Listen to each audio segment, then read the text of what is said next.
নারায়ণগঞ্জের সিদ্ধিরগঞ্জে একটি নকল স্ট্যাম্প তৈরি কারখানায় অভিযান চালিয়ে কোটি টাকারও বেশি মূল্যের নন জুডিশিয়াল ও রেভিনিউ স্ট্যাম্প জব্দ করেছে পুলিশ। বৃহস্পতিবার বিকেলে মৌচাক বাসস্ট্যান্ড সংলগ্ন একটি কারখানায় এই অভিযান পরিচালনা করা হয়। এ সময় জালিয়াতির কাজে জড়িত থাকায় অভিযোগে 2 যুবককে আটক করা হয়েছে।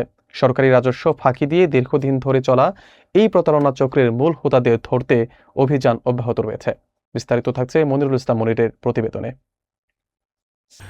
নারায়ণগঞ্জের সিদ্ধিরগঞ্জে সরকারি রাজস্ব ফাঁকি দিয়ে নকল স্ট্যাম্প তৈরির এক বিশাল কারখানার সন্ধান পেয়েছে পুলিশ। বৃহস্পতিবার বিকেল 3টা থেকে সিদ্ধিরগঞ্জ থানা ভারপ্রাপ্ত কর্মকর্তা মোহাম্মদ আব্দুল বারিকের নেতৃত্বে 2 নম্বর ওয়ার্ডের মৌচাক বাসস্ট্যান্ড এলাকায় মোতাহার নামের এক ব্যক্তির ভাড়া নেওয়া কারখানায় এই ঝটিকা অভিযান শুরু হয়। অভিযান চলাকালে পুলিশ সেখানে স্ট্যাম্প তৈরি 2টি বড় মেশিন এবং 10 টাকা থেকে শুরু করে 500 টাকা মূল্যমান পর্যন্ত কয়েক কোটি টাকার জাল রেভিনিউ সিল ও নন জুডিশিয়াল স্ট্যাম্প উদ্ধার করে। এ সময় জালিয়াতির সাথে সরাসরি জড়িত থাকার অভিযোগে ফরিদপুর জেলার মিন্টু খান ও মোহাম্মদ মুন্না ইসলাম নামের 2 যুবককে আটক করা হয়। ওসি মোহাম্মদ আব্দুল বারিক জানান, গোপন সংবাদের ভিত্তিতে তারা জানতে পারেন এখানে 2টি মেশিনের মাধ্যমে সরকারি স্ট্যাম্প নকল করে দেশের বিভিন্ন প্রান্তে সরবরাহ করা হচ্ছিল। তিনি আরও উল্লেখ করেন, জব্দকৃত স্ট্যাম্পগুলো গণনা করা হচ্ছে এবং এই চক্রের সাথে আর কে বা কারা জড়িত রয়েছে তা খতিয়ে দেখে আইনি ব্যবস্থা নেওয়া হবে।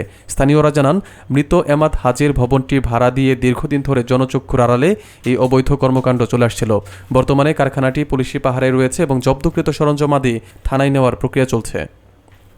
গোপন সংবাদ পাই যে মৌচাক বাসস্ট্যান্ড সংলগ্ন ভান্ডার দোকানের পাশে একটি বিল্ডিং ভাড়া নিয়ে সরকারের যে রাজস্ব খাত, এই রাজস্ব খাতের রেভিনিউ এবং স্ট্যাম্প নকল করিয়া খাঁটি হিসেবে ব্যবহার করিয়া এখানে ভাড়া নিয়ে 2টি মেশিন দিয়ে তৈরি করছে। এই সংবাদের প্রেক্ষিতে আমরা ঘটনাস্থলে আসি, আসার পর সত্যতা পাই, 2টি মেশিনও পাই এবং রেভিনিউ স্ট্যাম্প, যে স্ট্যাম্পগুলি দেখা যাচ্ছে যে 100 টাকা, 10 টাকা, 50 টাকা এবং রেভিনিউ 500 টাকা পর্যন্ত রয়েছে। আমরা গণনা করছি, এইগুলি গণনা শেষে আমরা পরবর্তীতে আপনাদেরকে বিস্তারিত জানাতে পারব। এই ঘটনায় আমরা এখান থেকে 2 জন আসামিকে গ্রেফতার করেছি এবং এই ঘটনার সাথে যদি আরও কেউ জড়িত থাকে আমরা তাদেরকেও গ্রেফতার করে আইনের আওতায় নিয়ে আসা। তদন্ত চলছে, আমরা তদন্ত সাপেক্ষে পরবর্তীতে বলতে পারবো যে এর সাথে কারা কারা জড়িত। এখানে যে পরিমাণে কোটি টাকার হবে, যেটা আপনারা নিশ্চয়ই দেখতে পাচ্ছেন, সেগুলি আসলে গণনা শেষ না করলে এদের বাস্তবতা বলতে পারবো।